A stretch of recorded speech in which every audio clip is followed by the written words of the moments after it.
Sa kabila ng maraming challenges, How are you? How are you? ngumiti at maging grateful. La la la la la la la. It's really a great and wonderful day. Matamis ang buhay, mahirap man o masaya. Ang ganda-ganda ng ating mundo. Laging may pag-asa dahil matamis ang buhay.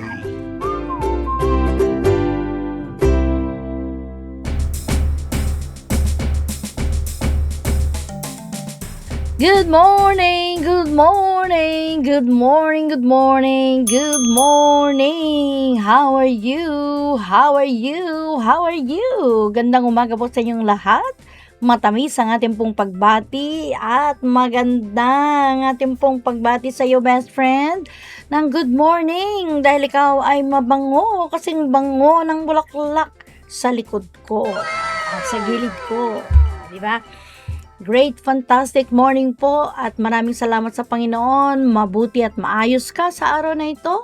At ako rin naman ay mabuti at maayos sa umagang ito. At dahil ikaw at ako ay maayos, pag-usapan natin ang isang napakagandang kwentuhan. As always, mabuti at maayos at magandang mga kwentuhan po natin dito po sa ating program, Gising, matamis ang buhay. At ngayong araw po, pag-uusapan natin, ikaw, ano ang ministry mo?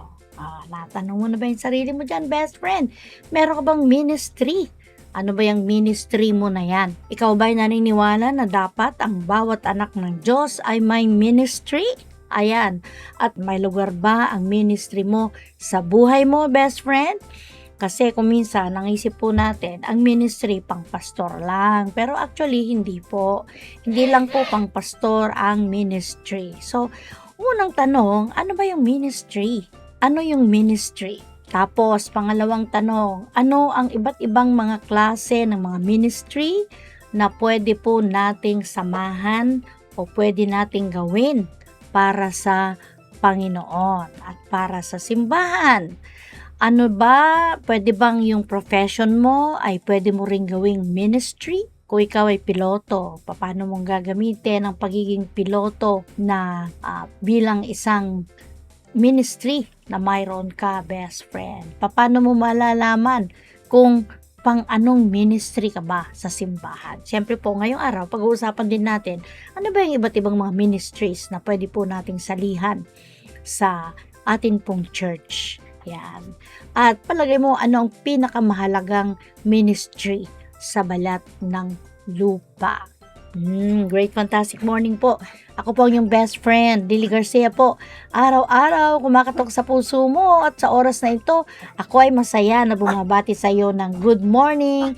Pati si Berry, naririnig ninyo, nandun siya. Opo, Berry, keep quiet, you're too noisy. Ayan, yan ang ministry ni Berry.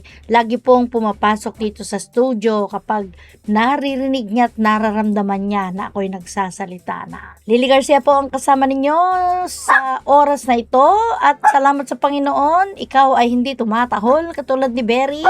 Diyan ka lang, best friend. Dito tayo sa ating program, Gising, matamis ang buhay.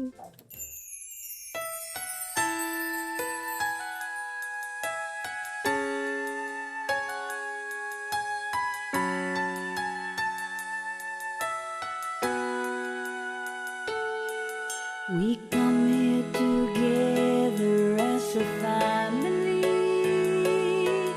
We join our spirits in love. As we worship His name. To the world we proclaim, great is our Father above, and we will serve Him in our lives. We will serve Him for all times. Choose you this day. Who will you serve? As for we,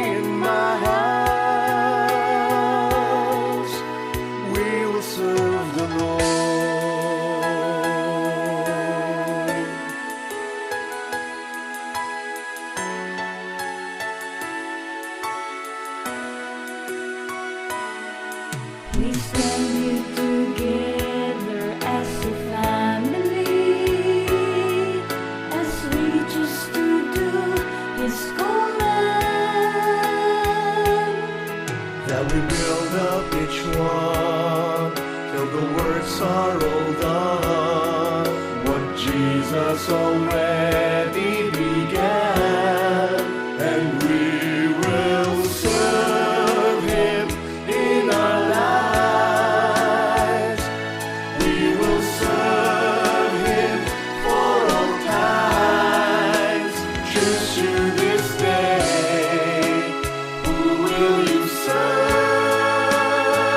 As for me and my house, we will serve the Lord.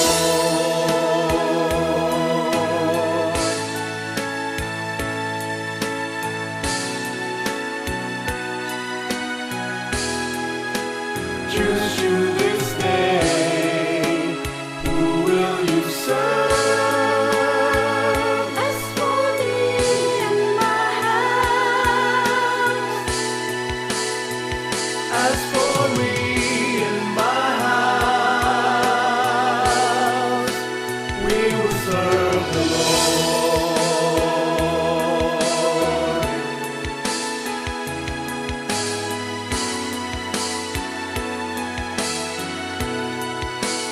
We will serve Him.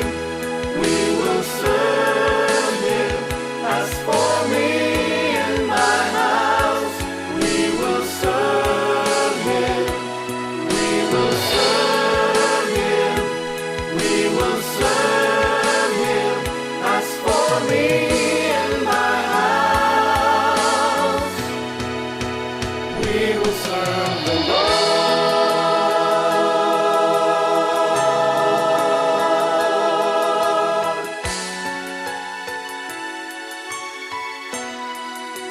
We will serve the Lord.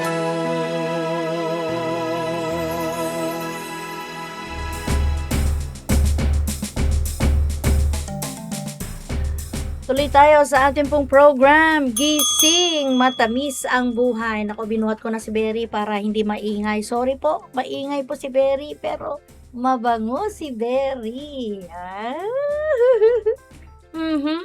Ayan. At as I have mentioned, pwede bang maging ministry mo ang mag-alaga ng aso din? Kung yung bang simbahan ninyo ay church-friendly? May mga churches po na hindi friendly sa mga pets. Ayaw nila ng pets doon sa loob ng church. Pero meron din po yung mga simbahan na pumapayag po sila na pumupunta at kasama ng kanilang mga amo, yung kanilang mga alagang aso. Ayan. Anyway, pag sinasabi po natin na ministry, iba-iba ang focus natin. Halimbawa, ikaw ay isang bata, 5 years old. Pwede bang magkaroon ka ng ministry sa loob ng simbahan? Ikaw ay may asawa, ano ang pwede mong ministry sa loob ng church? Ikaw ay teacher, ano ang pwede mong maging ministry sa loob ng church? So anyway, ang unang tanong natin, ano ba ang ministry? Yan ang unang tanong po natin. So, kapag nakakarinig po tayo ng salitang ministry, parang feeling natin banal na banal tayo, Tapos, madalas, ang iniisip po natin, pag sinabing ministry, si pastor lang dapat may karapatan na magkaroon ng ministry. O kaya yung missionary. Yung missionary. Pwede rin naman na isip natin, tama na yung mga choir members dyan. Tama na yung mga volunteers dyan sa choir, volunteer na nagbibilang ng offering, volunteer na nagdidilig. Tama na yon, no? Tayo, hindi tayo pwedeng Sunday school. So, ano ba yung pwede kong gawin? Ganon, ang tanong po natin. Pero alam ba ninyo na sa Bible po, bawat mananampalataya, bawat mananampalataya, dapat may ministry. Diba? So, kung bawat mananampalataya may ministry, ang ibig sabihin yan, best friend, Hindi lang si pastor, hindi lang yung choir member, hindi lang yung Sunday school teacher, hindi lang yung house to house visit kapag Sabado, ang dapat kasama. Ibig sabihin, pag sinabi palang ministry, lahat tayo, ay dapat kasali. At ang ministry, kapag sinabi po nating ministry, ang ibig po sabihin niyan ay service, may pananampalataya at nagbibigay ng serbisyo. Okay, so yun ang ibig sabihin ng salitang ministry, service o paglilingkod. Ngayon, kung ikaw ay teacher, ikaw ay parent, ikaw ay negosyante, student, doktor, empleyado, o kaya farmer ka, pwede ka pa rin pong maging instrumento. Pwede kang gamitin ng Panginoon sa paraan na kalooban ng Diyos at kung nasaan ka. Alam mo kapatid, hindi tayo nagtutunog banal dito. Ito prangkahang kwentuhan tungkol sa mga ministries na pwede natin gawin sa simbahan. Kasi karamihan sa atin, yung feeling natin, pag sinabing church, ang dapat may ministry yung pastor, visitation, magbasa ng Bible, trabaho ng pastor yan. May mga ganong klase tayo ng kaisipan, Ngayon, whatever yung profession po natin, teacher, parent, businessman, magsasaka, pumapasok sa opisina, pumapasok sa trabaho, nagtitinda sa palengke, nagtitinda ng gamot sa labas, engineer ka man, teacher ka man, doktor ka man, lawyer ka man, meron tayong kanya-kanyang ministry. So, yung tanong natin mali pala yung tanong na may ministry ka ba o wala?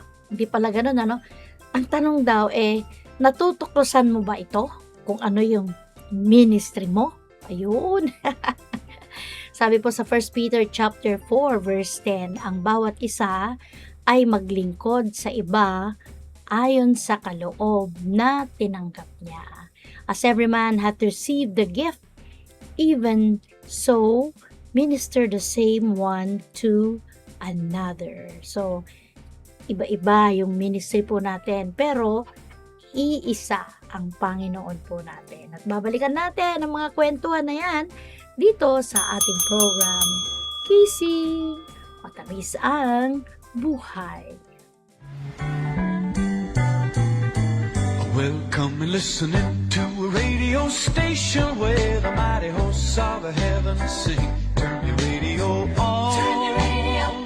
Turn your radio on. Turn your radio on. If you want to feel those good vibrations coming from the joy that His love can bring, turn your radio on. Turn your radio on. Turn your radio on.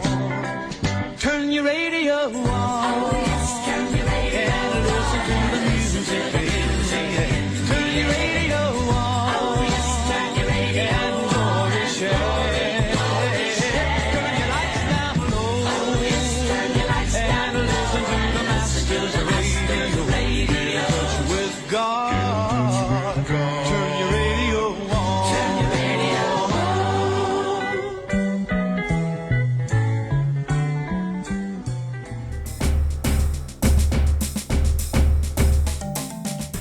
Patuloy tayo sa ating pong program, Gising, Matamis ang Buhay. Nandito ka pa rin sa 11:43 at ang kwentuhan po natin ay ang kasagutan sa tanong na, ikaw, may ministry ka ba? Actually, bago ko pa yan tinanong sa'yo, best friend, tinanong ko na yung sarili ko, ano ba yung aking ministry? Sige, tingnan po natin. Hindi po lahat ng tao pare-parehas ang ministry, Meron po siyempre ang ministry po natin depende sa kakayahan po natin at depende sa gusto natin, na ano sa palagay natin ang kalooban ng Panginoon, kung anong klaseng ministry mayroon po tayo. So, tingnan natin, merong ministry ng pagtuturo. Kaya nga nagtuturo ng yun yung mga tinatawag natin na Sunday school teachers. May ministry ng pag-awit, kaya member ng choir. May ministry ng pananalangin, kaya prayer warrior ang tawag natin doon, May ministry ng pagbibigay, good steward ang tawag natin doon. May ministry din po sa pagpapayo, yung counseling, no? Meron naman yung mga ministry ng pagtulong po sa mga nangangailangan. Meron pong ganong klase ng ministry. At meron din pong ministry ng paghihikayat. Anong ibig sabihin nun? Magaling mag-invite. Hindi lang mag-invite, kundi magaling mangumbinsi. That's a ministry, no? Ano pa? So, yung pong sa church po natin, no? Walang maliit na ministry. Halimbawa, ang trabaho mo, nag-volunteer ka bilang tagapunas ng mga upuan, hindi po yun mas maliit na trabaho kaysa doon sa teacher na nagtuturo ng gospel class. Parehas lang po yun. Parehas lang yun. Hindi maliit na ministry ang mag-ayos ng mga upuan at maglinis ng altar kumpara mo doon sa ginagawa ng isang volunteer naman na mag-ayos ng mga bulaklak sa altar, no? Nung una, nagpo-post siya ng mga bulaklak sa kanyang Facebook page, no? Until sinabi ko sa kanya, ang galing mo namang gumawa ng bulaklak. Are you selling them? Sabi ko. Kasi alam ko, hindi yun ang kanyang negosyo. Ang negosyo niya ay mag-bake ng cake. Pero nakikita ko na consistently, nagpo-post siya ng mga flower arrangement until I found out. Nung sinabi ko yon at sabi niya, hindi ko binibenta yan, Marge. Sabi niya, ibinibigay ko yan sa church. So, yun ang kanyang ministry. Magbigay ng bulaklak sa simbahan. Pwede pong ganun yung ministry po natin, ano? Tingnan mo ha. Kung hindi ka magbibigay ng flowers, sino magbibigay? Kung hindi mo ministry ang pagtuturo, sino magtuturo sa mga bata? 'Di ba? Kung walang kakanta, paano naman ang music ministry? O, 'di ba? So, paano nating magiging maayos ang church kung walang mga tao, walang mga members na magvo-volunteer at aakuin ang mga ministries na yan. So, lahat po tayo, lahat ng ating ginagawa, mahalaga. Kung walang maglilinis ng simbahan, paano naman magiging maayos yung church natin? Kung walang magtuturo, paano naman ang mga bata? Kung walang kakanta, paano naman ang mga special numbers, no? Paano naman ang choir? Oo. Kung walang manghihikayat na mag-invite ng mga tao, paano naman ang mga guests, mga bisita? Paano tayo magkakaroon ng bisita kung walang mag-aaya, di ba? So, yun ang ibig nating sabihin. There are diversities in our church, pero iisa lamang ang power ng Holy Spirit. 1 Corinthians chapter 12, verse 4. Now there are diversities of gifts, but the same Spirit. So, kung ang gift mo, best friend, na binigay ng Panginoon ay kumanta, magmembro ka sa music ministry. Kung ang iyong talento ay mag-arrange ng bulaklak, bakit nga ba hindi bulaklak ang ayusin mo? Diba? Bakit hihintayin mo pa yung iba kung kaya mo namang ayusin yan? So, yung pipiliin natin na ibibigay na serbisyo sa Panginoon ay kung saan po maluwag yung puso natin, hindi yung napipilitan ka. Halimbawa, sabihin sa'yo, ay, mag-member ka ng choir kasi magaling kang kumanta. Pero hindi mo feel. Di ba? Hindi mo, wala doon ang desire mo na paggawa ng or pagkuha ng ministry or pag-volunteer sa isang ministry. Huwag mong gawin. Honestly, no? Huwag mong gawin. Pumunta ka doon sa ministry na masaya ka. Masaya ka. Ngayon ang tanong, kung halimbawa, no, yung bang aking profession ay pwede ko ring gawing ministry? Yan ang tanong po natin. So, kailangan ba na mag full-time ako sa church para magkaroon ako ng ministry? Balikan po natin ang kwentuhan natin dito sa ating program. Gising, matamis ang buhay. Kawawa naman si Mang Ito. Ang tagal na nila doon sa squatter area na yon. Matagal na rin natin pinagdarasal na sana may paraang makalipat sila, di ba? Oo, sa tagal-tagal ng usapan, walang nangyari. Paano? Hanggang usapan lang. Kawawa naman. Sana naman makapag-isip tayo ng paraan upang matulungan natin sila. At action ka agad. Mga kapatid, Ano ang mapapala ng isang tao kung sabihin man niyang siya'y may pananampalataya, ngunit hindi naman niya pinatutunayan iyon sa gawa? Maililigtas ba siya ng gayong pananampalataya? Halimbawa, ang isang kapatid ay walang maisuot at walang makain. Kung sabihin ng isa sa inyo, patnubayan ka nawa ng Diyos, magbihis ka at magpakabusog, ngunit hindi naman siya binibigyan ng kanyang kailangan, may mabuti bang maidudulot sa kanya iyon?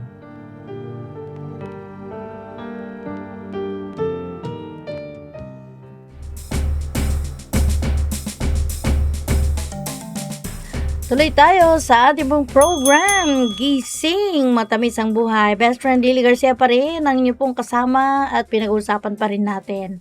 Ano ang ministry mo? Ano ang ministry mo? Okay, tatanong natin, no? Yung bang profession po natin, yung pag sinabi natin profession, yung ginagawa natin, trabaho natin, ano? Pwede ba na yun ang ministry po natin? Oh, ayan, best friend, no? Hindi kailangang full-time ka sa church. Oh, maging full-time worker ka para magkaroon ka ng ministry. Halimbawa, si teacher, may ministry sa classroom. Yung application dun sa kung ano yung iyong inaaral at itinuturo, pwede mong gamitin yung classroom bilang ministry area mo. Oh, si nanay, nasa ng kanyang ministry? Ang ministry niya sa tahanan, sa bahay. Pwede mong gawing ministry yan. Si tatay, ano ang kanyang ministry? Kasi kung minsan, ito yung mga hindi natin nakikita, no? Si tatay. Kasi kung minsan, ang feeling natin, yung simbahan, doon lang dapat ang ministry natin. Hindi po. Si tatay, bilang tatay, ang kanyang ministry ay ang kanyang pamilya. O, ayan ha, best friend. Huwag mong kalimutan yan. Yung pamilya ang pwedeng gawing ministry ni tatay. Ano pa? Kung ikaw naman ay teacher, yun nga, nasabi na natin kanina, no? Sa classroom. O, ngayon, pag ikaw ay doktor, ang ministry mo, di syempre, yung pagpapagaling, di ba? Ngayon, kung katulad mo ako, best friend Lily Garcia, ano ang ministry ko? Radyo. Di ba? Until all have heard. Aging gat makangeg amin. Anak ko, kaya walang tigil yung ating broadcasting kasi hindi pa po naliligtas lahat ng tao. Ewan ko ba kung anong role nitong si Berry ko ngayon, maingay. Ano pa? Sabi nga natin, kung ikaw ay doktor, syempre, ang ministry mo ay magpagaling. Ano pa? Pag doktor, hospital. Pag doktor, magpagaling. Ano pa ang dapat po natin gawin? So, minsan, ang pinakamabisa po, at pinakamagandang uri ng sermon, actually, ay yung pong pagiging tapat po natin doon sa ginagawa natin. Yun ang pinakamaganda. So, minsan, ang pinakamabisang sermon, hindi po salita, kundi yung ating halimbawa ng uri ng buhay mayroon po tayo. Mamaya, sa pagbabalik po natin dito po sa ating program, paano natin malalaman kung ano ba yung ating ministry? Dito lamang po yan sa pagbabalik ng ating program, Gising Matamis ang Buhay. Naku ako, never na mahuhuli akong naka-sleeveless na damit at nakasangkat tutak na makeup. Ano ako, cheap? Ako naman, kahit buntutan nyo ako, hindi nyo ako mahuhuling nagpupunta sa beer house o nanonood ng mga sexy shows na yan. Kung makita pa ako ng mga churchmates ko. Dito nga ba nasusukat ang tunay na buhay espiritual? Hindi nga kayo nagsisleeveless, Miss Molina, pero paano yung chismis na ikinalat nyo tungkol sa isang office mate? Hindi nga kayo umiinom, Mr. De Jesus. Pero paano yung pagbubulyaw ninyo sa asawa at mga anak nyo? Tunay nga ang pagiging Kristiyano ay hindi laging nasusukat sa mga panlabas na gawain, kundi sa kung anong nakatago sa puso natin. Tuloy tayo sa ating pong program, Gising Matamis ang Buhay. Nandito ka pa rin sa 1143 DZMR. Tayo po ay member kapisanan ng mga broadcaster ng Pilipinas. Bigyan ko kayo ng example, yung difference ng napipilitan na ministry at saka hindi. At ako nagpa-facilitate kasi ako sa Hagay, no? Nagtuturo po kami ng mga Christian leaders how to be better leaders, not only for the next generation, but also to end gospel poverty. Ngayon, matagal na akong kino-convince, pero hindi pa rin nila ako makonvince. Ilang years na, 21 years na po ako na nagpa-facilitate sa Higayay leadership experience. At basically, ang itinuturo ko po ay goal setting. Setting and achieving goals for evangelizing. Bakit yun ang itinuturo ko? Kasi, yun yung closest to my heart. Of the many subjects na pwede kong ituro sa Higayay, ayun ang gusto kong ituro. Ngayon, maraming nagko-convince sa akin na ba't hindi ako magturo ng communication? After all, communication arts graduate ako, ginagawa ko sa radyo, nagko-communicate, pero hindi ko talaga ramdam. Although, it's also a reality na alam ko namang ituro. Lahat po ng subjects dyan na meron akong, pwede akong magturo. Pero syempre, di ba, ang gawin mo, ang kunin mo, yung kung saan pinakamalapit sa puso mo, kasi yun yung magiging very effective ka. Ganun lang yon. So, ang ibig sabihin, dahil effective ako at nakikita ko na yun talaga ang gusto kong ituro, yun lang ang itinuturo ko. Ngayon, paano mong malalaman na yan ang tamang ministry para sa atin? Ito yung mga tanong na dapat mong tanungin yung sarili mo. Ano yung talent na number 1, ha? Ano yung talent na ibinigay ng Panginoon sa akin? Number 1 question. Ano ba yung mga talent sa kaya kong gawin? Kunwari, marunong kang maglaba, marunong kang magluto, marunong kang mag-ayos ng mga gamit sa kusina, o baka ang ministry na pwede sa'yo ay magluto, best friend. Maghugas ng plato. O, di ba? Pag halimbawa may mga events tayo sa church. O, ano pa? Ano ang bagay na masaya kang ginagawa para makatulong sa iba? Tanungin mo rin yung sarili mo. Saan ka ba masaya kapag tumutulong ka? Ano yung ginagawa mo na tuwang-tuwa ka, best friend? Kahit mahirap, pero masaya kang tumutulong. So, yun, no? Yun ang mga tanong. Ano ang pangangailangan na nakikita mo sa paligid mo? At dahil nakikita mo na pangangailangan nito, meron kang ginagawa para makatulong sa iba. O, ayan ha, best friend. So, ganon. Yun yung mga tanong, no? Ano ang pangangailangan na nakikita mo sa paligid mo na pwede mo palang gawin na makatulong para bumuti at humusay ang buhay ng ibang tao? Ano yung burden na paulit-ulit na inilalagay ng Panginoon sa puso mo? Oh. So yun, yung mga tanong na gusto natin ay may kasagutan. Minsan, ang ministry po ay nagsisimula sa simpleng pagtulong. Minsan, nakikinig ka and then ma-realize mo na, uy, pwede akong gumawa doon ha. Pwede akong mag-volunteer doon. Minsan naman, lumalabas yung ministry, yung pinagsisimulan ng ministry na pagtulong sa panalangin. Pag-pray mo, Panginoon, saan mo ako pwedeng dalhin na ministry? Kung naguguluhan ka, o kaya kung minsan sa sobrang dami ng talento mo, ay gusto mo pasukin lahat.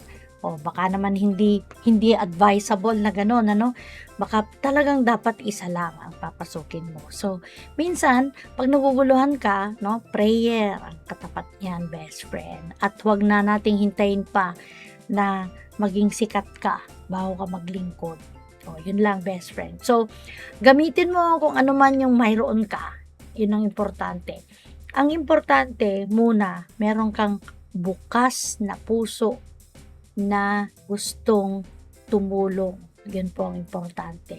Kasi pag binukas mo at inopen mo ang sarili mo in a volunteer work at sa ministry na yan, bibigyan ka ng Panginoon ng opportunity. Halimbawa, sabihin mo, di ako marunong kumanta pero alam mo na, yung meron kang willingness para matuto doon sa pagkanta. The more na binibigyan mo ng opportunity yung sarili mo na ma-open sa volunteer work, God will use you mightily. Ngayon naalala ko yung kanta na maganda para dyan. Ordinary people. Just ordinary people. God uses ordinary people. He chooses people just like me and you, who are willing to do as He commands. Yan. Ganon, no? Ang ginagamit ng Panginoon, mga ordinary people, walang position, walang title, wala nga natapos yung iba eh. Oo, kasi hindi yun yung batayan ng Panginoon ng paggamit sa mga tao. Ang unang tinitingnan ng Diyos ay yung puso mo, best friend, na willing matuto at willing tumulong. So, yun ang importante, no? 1 Chronicles chapter 29 verse 5, who then is willing to consecrate his service this day unto the Lord? Naku, tanong ng Panginoon yan. Sino ngayon ang kusang maghahandog ng kanyang paglilingkod sa Panginoon? 1 Chronicles chapter 29 verse 5. Taas mo na yung kamay mo, best friend! Up, up, up, up. Naku, huwag lang si Berry ang nagtataas ng paa. Kahit po tayo, nagtataas din tayo ng kamay natin. At nagpipresenta po tayo. Naku, gustong-gusto ng Panginoon yan. Sige, mamaya, balikan natin ano yung pinakamahalagang ministry na pwede nating gamitin o pwede nating salihan sa church sa pagbabalik ng ating program, Gising Matamis ang Buhay. Nagsasahing papawid mula sa Santiago City, Isabela. Tampok ang iba't ibang wika at kultura. Nagpapahayag ng mensahe ng pag-asa mula sa Panginoong Hesukristo. Ito ang 1143 DZMR, your Missions Radio.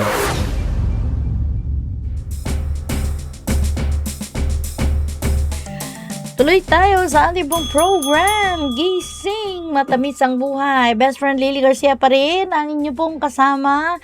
At nandito ka pa rin sa 1143 DZMR. Ngayon ang tanong natin, ano yung pinakamahalagang ministry na pwede mong salihan sa simbahan? Okay, so sa lahat ng mga ministries na pinag-usapan po natin kanina, music ministry, children's ministry, education ministry, magluto, maglinis ng church, mag-drive para sa maghatid, magsundo ng mga bata, magbigay, ministry yun, prayer ministry, marami, dami, ito best friend. Sa lahat ng mga ministry, ang pinakamahalaga ay ang pagdadala ng tao kay Kristo. Actually, yung Great Commission ng tinutukoy po natin, no?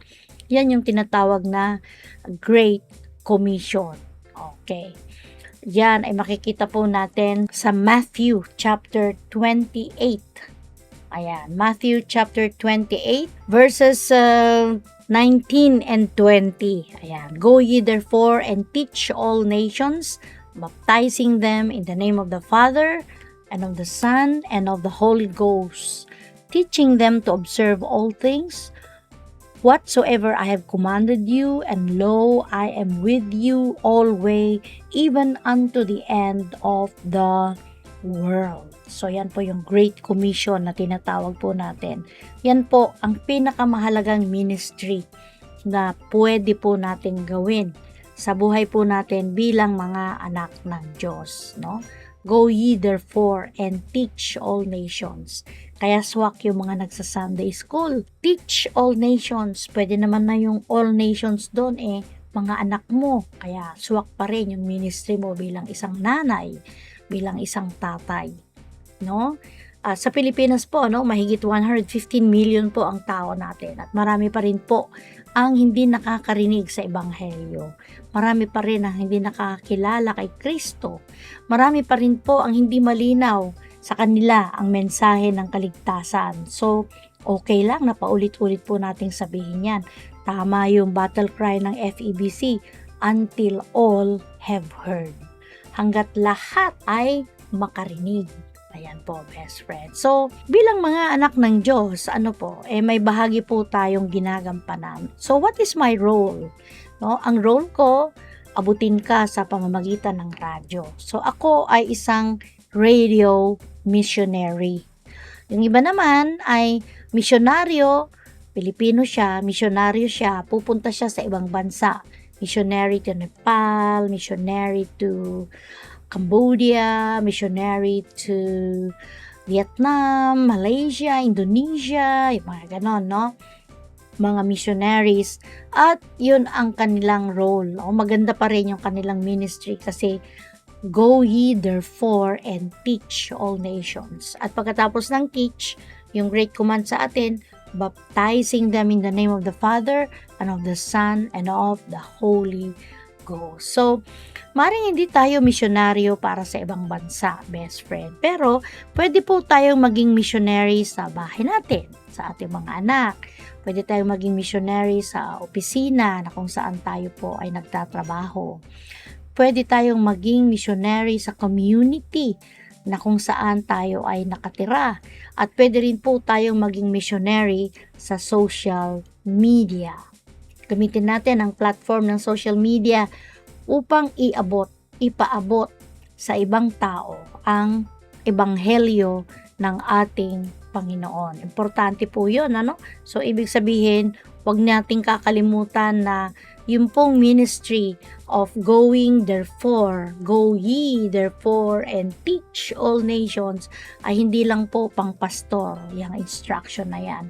Yan ay para po sa lahat natin, nasa atin. So, ang tanong po natin, gamitin natin social media, opisina, community, kung nasaan tayo, tanungin natin yung sarili po natin, Panginoon, saan mo po ako gustong gamitin?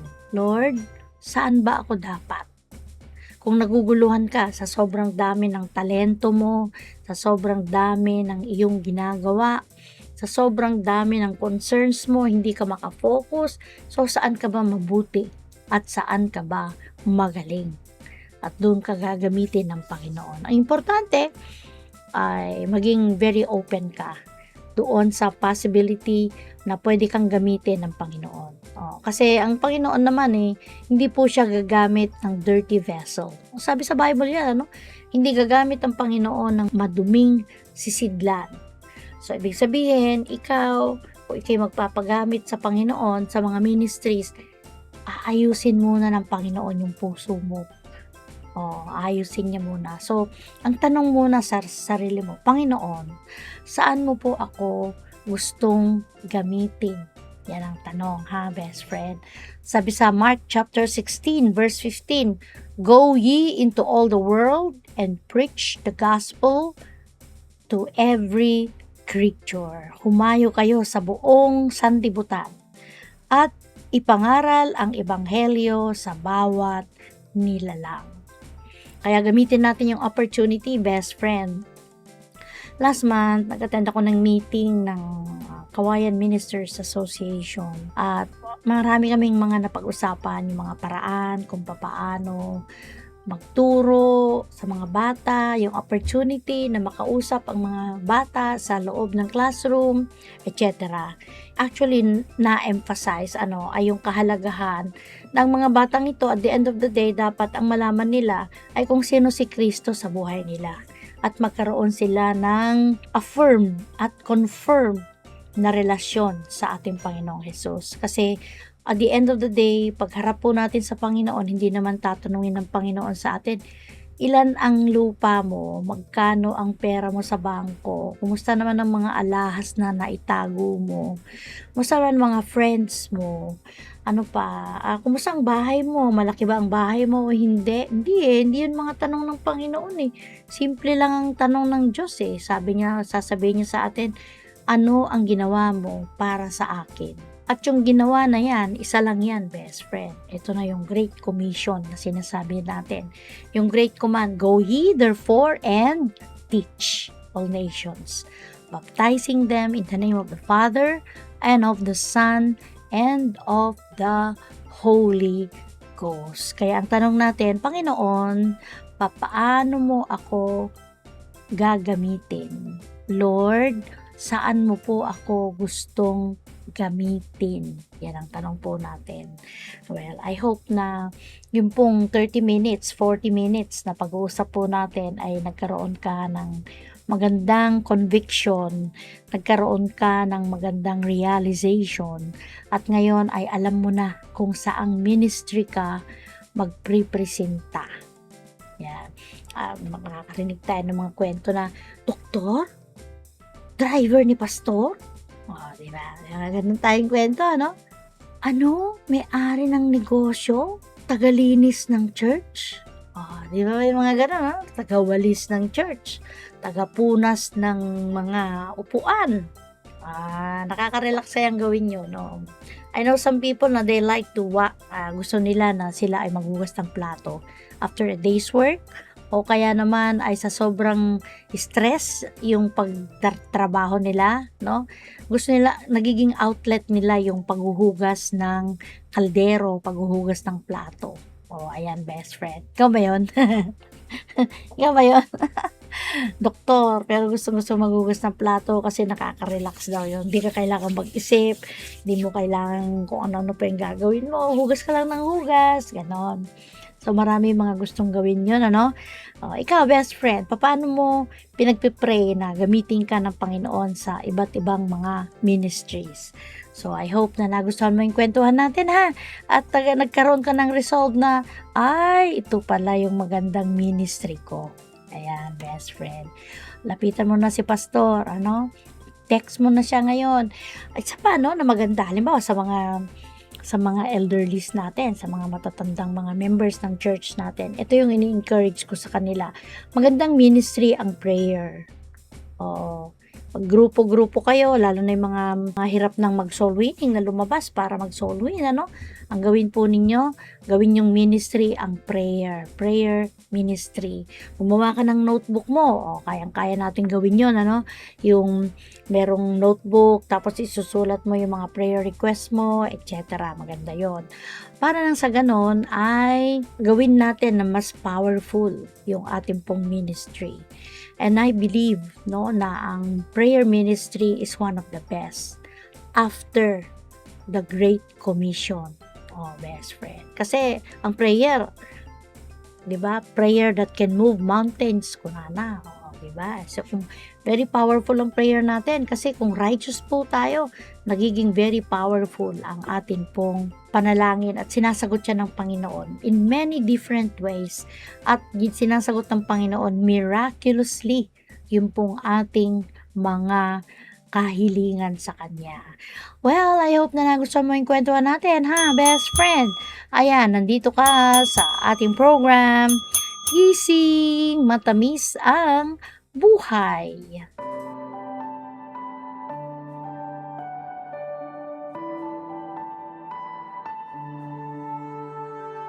Sa paglipas ng mga taon, taglay ang mabuting balita. Ebanghelyo ng Panginoon, ipahayag kanyang salita. Hanggang sa dulo ng daigdig, iparating ang pagmamahal. Hanggang lahat ay makarinig, si Kristo ang itatanghal. Sa bawat sulok ng mundo, sa lawak ng papawirin, sa bawat lahi ng tao, sa tayog man at sa lalim, si Kristo ang ihahayag. Pag-ibig niya'y dala-dala, hanggang sa marinig ng lahat ang mabuting balita. Ang lingap ay ipararating, iba't ibang kaparaanan, sa lupa at sa himpapawid.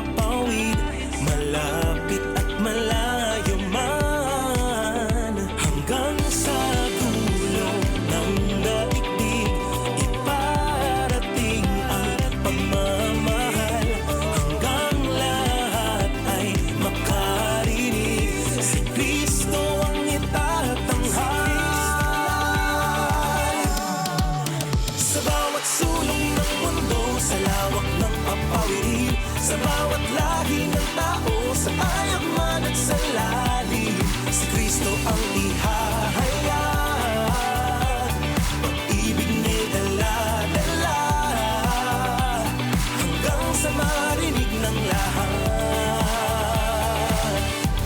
ang mabuting balita.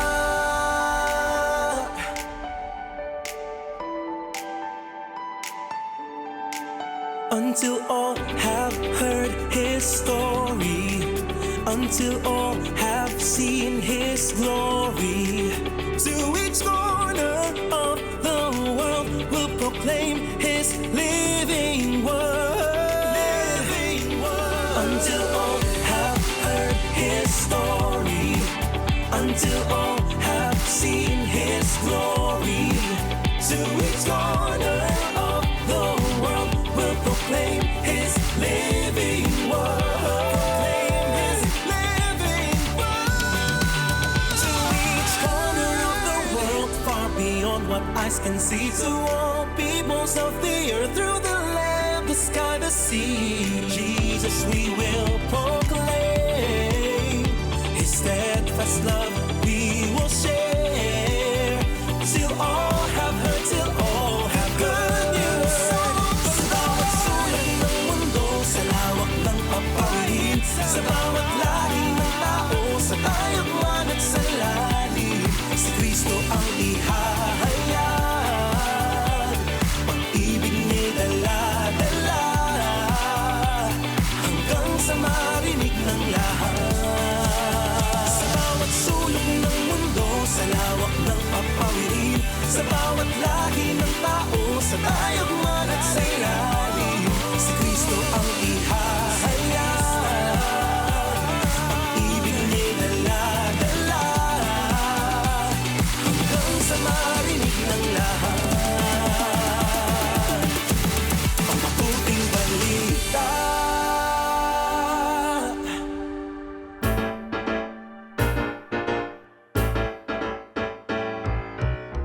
Pagbati Corner! Nais nating batiin ang ating pong mga best friends na nagsa-celebrate ng kanilang mga everyday victories. Di ba? Hindi lang birthday, kundi everyday victories, best friend.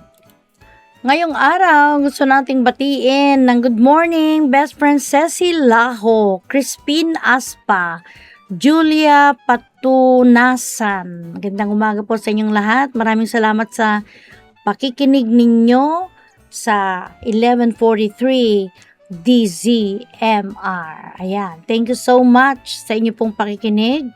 Ganon din kay best friend Zoraida Miranda ng Camellia Homes, Malvar, Santiago City. Ganon din best friend Ofelia Tolentino ng Batal, Santiago City. Jerwin Vidad ng Kawayan City. Mary Chris Vidad ng Magulon, Lamot.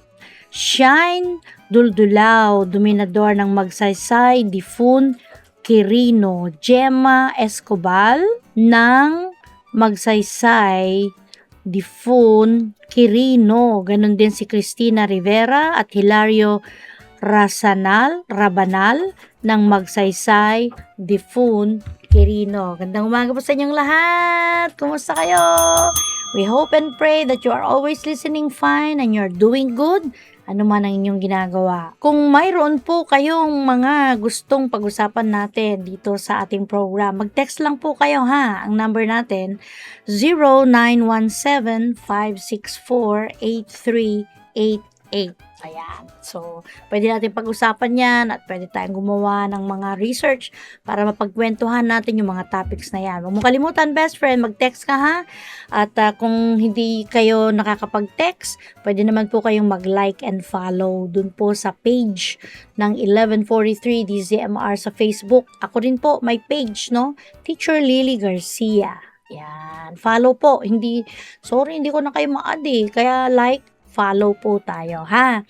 Tapos, sa YouTube, may YouTube channel din po tayo. Ang pangalan, 1143 DZMR. At naririnig din po ninyo kami sa website, 1143dzmr.caster.fm. FM. O, ayan, best friend. So, walang excuse para hindi ka makarinig because we are on the ground, on the air, and online. Dito lang yan sa ating program, Gising, Matamis ang Buhay.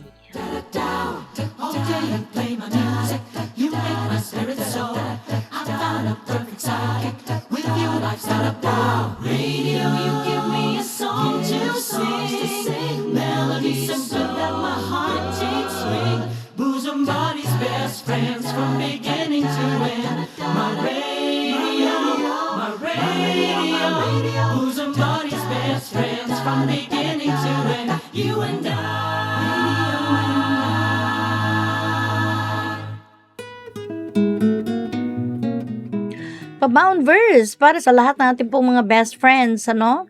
Mababasa po natin sa 1 Corinthians chapter 3 verse 9. Ang sabi po, "For we are laborers together with God." Ang iksi, ano? Pero swak na swak.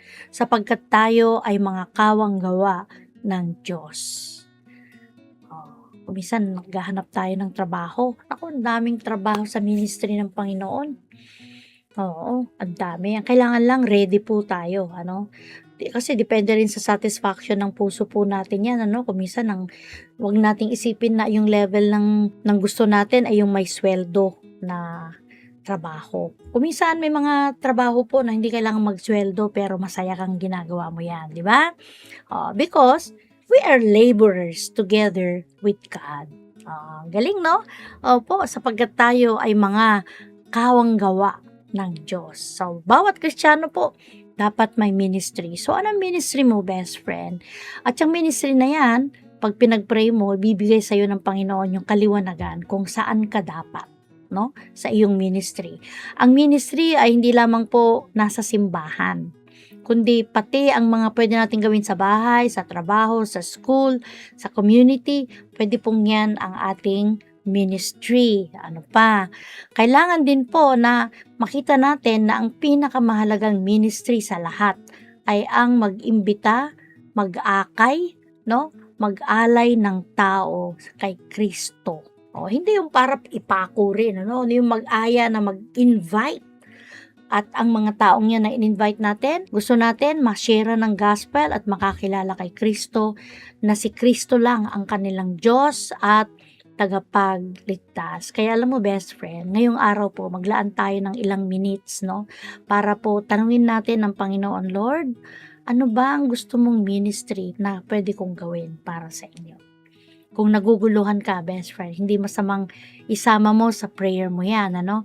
Pwede po tayong magsimula sa isang mabuting salita, no? Isang short prayer, ano pa, yung pagtulong sa kapwa o kaya yung pagbabahagi ng gospel. Importante po yan. Go and teach all nations. Go ye and teach all nations, baptizing them in the name of the Father and of the Son and of the Holy Ghost. Diyan, basta huwag mo kalimutan, best friend, no? Hindi lang po tayo tinawag ng Diyos para umupo sa simbahan. O minsan bench warmer tayo, ano? Yun ang paying natin sa church. Baka meron pa tayong ibang pwedeng ministry na gawin. Aside from nagpapainit ng upuan sa loob ng church. So tanungin natin ng Panginoon, Lord, ano ba yung pwede kong gawing ministry? Ito yung mga talento ko, ipaliwanag mong mabuti sa akin. Bigyan mo ako ng tamang direction kung ano dapat ang ministry na pwede kong gawitin for your glory. Yan ha, best friend ha. So, huwag mong kalimutan, gising, matamis ang buhay. Ako po ang inyong best friend, Lily Garcia, nagsasabi po sa ating lahat, it's really a great and wonderful day. Ang ganda-ganda ng ating mundo. Ang daigdig, ang lawak, ang lawig, ang ganda, ang ganda, ang ganda. May puti, may pula, may lunti, may ginto. Ang ganda ng mundo. Ang ganda ng kalikasan, yamang uri, umaapaw. Dapat nating alagaan, kupkupin araw-araw.